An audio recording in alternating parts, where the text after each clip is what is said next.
যেই মায়ের দোয়ার বদৌলতে একজন অন্ধ ছেলে, একজন অন্ধ ব্যক্তি, অন্ধ একটা শিশু তার কি চক্ষু ফিরিয়ে পেল। আমি বলতে চাইছি এইরকম মা না হলে, এইরকম মা না হলে এই 7 জন ছেলে আজকে তাদের মা বাবা আজকে কি খুশনসিব। শতবার তাকে আমি সংবর্ধনা, প্রেম, ভালোবাসা জানিয়েছি যারা আজকে 7 জনকে কি আলেম করতে পেরেছেন। বলুন আলহামদুলিল্লাহ। দৃষ্টি আকর্ষণ করছি, জন্ম দিলেন তখন তিনি কি অন্ধ হয়ে 1.5 বছরের ছেলে, বাবা মারা গেলেন, মা একাই। কেমন মা? যেহেতু মা বোনেরা আছে বলে আমি গল্পটা, তার জীবন কাহিনীটা কি শোনাচ্ছি। অনেক এখানে করে মানুষ কি বসে আছে তারও দৃষ্টি আকর্ষণ করছে। মা কত পরিষ্কার মুত্তাকি, সারা রাত্রি ধরে তিনি কাঁদতেন, তাহাজ্জুদের নামাজ পড়তেন, কিয়ামুল লাইল। শুধু চোখের জল ফেলতেন না, নাকেরও জল তিনি ফেলেছেন। আহা, চিন্তা করেছেন? চোখের জল তো ফেলতে জানি না, নাকের পানি কীরকম হয় কোনোদিন কি দেখেছেন? ইমাম বুখারীর মাকে গিয়ে জিজ্ঞেস করে নিয়েন, যায় নামাজ পর্যন্ত ভিজে গেছে, যেন ছেলের দুটো চক্ষু খুলে যায়। আহা, এইরকম প্রতিদিন কাঁদে, কিয়ামুল লাইল পড়ে, তাহাজ্জুদ পড়ে, ফজরের নামাজের পড়ে, জিকির আজকার তসবিহ তাহলিল করে। প্রিয় ভাইরা আমার, শেষ অবধি একদিন তিনি রাত্রে স্বপ্ন দেখছেন, বিশ্বজনীন, বিশ্ব বিপ্লবী কি জননেতা আমাদের হযরত ইব্রাহিম খলিলুল্লাহ, তিনি তাকে স্বপ্নে দেখতে পাচ্ছেন। ইব্রাহিম বলছে স্বপ্নে, যেন এ মা জননী, তুমি যে প্রতিদিন কাঁদছ, তোমার কিন্তু দোয়া কবুল হয়ে গেছে। বলুন আলহামদুলিল্লাহ। কি দোয়া কবুল হয়ে গেছে? তোমার ছেলের চোখ কিন্তু ফিরিয়ে পেয়ে গেছে। আমরা যদি পেতাম, আমরা যদি তখন দেখতাম শুয়ে শুয়ে, হঠাৎ দেখতাম কি ছেলেটা শুয়ে আছে লেপ মুড়ি দিয়ে, তার সেখান থেকে উঠে দেখি তো চোখ সত্যি খুলেছে কিনা, কিন্তু না। কত ধৈর্য দেখুন ইমাম বুখারীর কি মায়ের। সেই অবস্থায় তিনি উঠে গেলেন পরিষ্কার পরিচ্ছন্ন হয়ে, ওযু করে তিনি নামাজে দাঁড়িয়ে গেলেন, ফুটফুট করে কাঁদতে থাকলেন ইমাম বুখারীর মা। কাঁদতে কাঁদতে তিনি জায়নামাজ পর্যন্ত তিনি কি ভিজিয়ে দিলেন। কিয়ামুল লাইল শেষ হয়ে গেল। এবারে তালগাছির জামে মসজিদে আজান হলো ফজরের আজান পড়ে তিনি কি নামাজে দাঁড়িয়ে গেলেন। নামাজ পড়ার পরে জিকির আজকার তসবিহ তাহলিলে কি বসে গেলেন। যেই টাইমে 1.5 বছরের ছেলেকে তিনি উঠাতেন, সেই টাইমে ইমাম বুখারীর নাম কি নাম? মোহাম্মদ ইবনে ইসমাইল। ইসমাইলের ছেলে কি মোহাম্মদ বলে কি ডাক দিয়েছে, বেটা মোহাম্মদ উঠো। যেমনই একটা আওয়াজ দিয়েছে, সঙ্গে সঙ্গে উঠে, যার 1.5 বছর পর্যন্ত তার বিনাই চক্ষু ছিল না, হঠাৎ রূপে দেখতে পেল কি, চোখ দিয়ে মাকে দেখতে পেয়েছে, মা ছেলেকে দেখতে পেয়েছে। দুজনে অঝর নয়নে জড়িয়েকে তারা কি কাঁদতে আরম্ভ করলো। বলুন সুবহানাল্লাহ। এ হচ্ছে কি মায়ের দোয়া। যেই মায়ের দোয়ার বদৌলতে একজন অন্ধ ছেলে, একজন অন্ধ ব্যক্তি, অন্ধ একটা শিশু তার কি চক্ষু ফিরিয়ে পেল। আমি বলতে চাইছি এইরকম মা না হলে, এইরকম মা না হলে এই 7 জন ছেলে আজকে তাদের মা বাবা আজকে কি খুশনসিব। শতবার তাকে আমি সংবর্ধনা, প্রেম, ভালোবাসা জানিয়েছি যারা আজকে 7 জনকে কি আলেম করতে পেরেছেন। বলুন আলহামদুলিল্লাহ। ইমাম বুখারীকে পেয়ে গেলেন। তারপরে কি করলেন? 2.5 বছর বয়সে পড়লেন।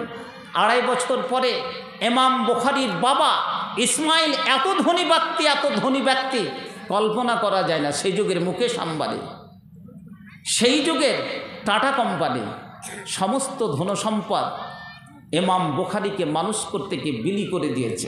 এখন তালগাছির যদি কোনো জেনারেল এডুকেটেড কোনো ছেলে যদি বলে যে আরবি পড়া কি, এটা ফকিরি পড়া, এটা হচ্ছে কি ভিখারি পড়া, ওর চোখে কান দিয়ে বুঝে দাও তুমি ইতিহাস কি পড়েছ, কোন মানুষের জীবনী তুমি, কোন মুফাসসিরের তুমি জীবনে পড়েছ, কোন ফাকির জীবনী পড়েছ, আর কোন বুখারীর জীবনী পড়েছ।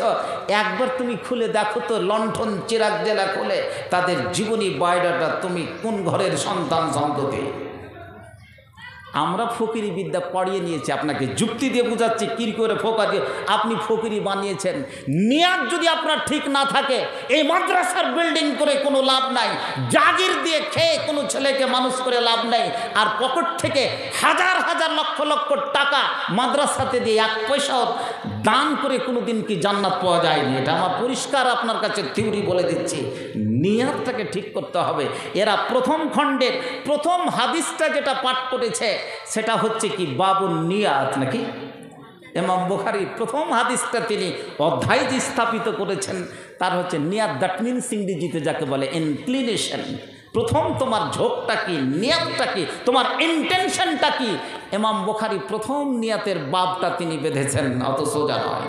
প্রত্যেকটা হাদিসের পিছনে গোসল করে উযু করে ইস্তেখারা করে হাদিসটা যদি সঠিক তারপরে তিনি হাদিসটা লিখেছেন। এটা চারটিখানের ব্যাপার নয়। এটা কোনো লোক, এই লোকটি এত বড় মুহাদ্দিস কোনো মক্কা মদিনার লোক ছিল? কোথাকার লোক ছিল? কোথাকার জি? সামারকান্দ, বোখারা, আফগানিস্তানের মাটির লোক। আহা, প্রিয় ভাইরা আমার, আরব আপনাকে কিছু দিতে পারেনি, মাদিনা কিছু দিতে পারেনি। যা দিয়েছে কি সেটাও আফগানিস্তান ভারতেরই অংশ, শ্রীলঙ্কা ভারতেরই অংশ এক যুগে ছিল। জি, নেপাল তো পাশাপাশি, এবং অখণ্ড কি বাংলা সমস্ত কি ভারতেরই অংশ। সারা ভারতবর্ষের কাছে পৃথিবী, সমস্ত পৃথিবী আজকে ঋণী, কিন্তু ভারতবর্ষ আমি আজকে তালগাছির লোকেরা সেটা বুঝিনি। প্রিয় ভাইরা আমার, বলতে চাইছি 2.5 বছরের ছেলে কোলে করে বুখারীর মা চলে গেলেন কোথায়? আমরা হজ করতে যাচ্ছি ফ্যাশনের জন্য। দুটো ইবাদত কিন্তু বর্তমানে ফ্যাশন, একটা উমরা, একটা হজ। কথাগুলো বেশি হচ্ছে। That's one of the kind of fashion, একটা ফ্যাশনের পরিণত করেছে। জানি না নিয়াত কি, তুমি যদি বুখারীর নিয়াত করে থাকো। কোলে করে চলে গেলেন। তাওয়াফ করার সময় তিনি দোয়া করেছিলেন, আল্লাহ গো, এই যে তোমার কি মুহাম্মদ ইবনে ইসমাইল তোমার কাছে আমি সমর্পণ করে দিলাম।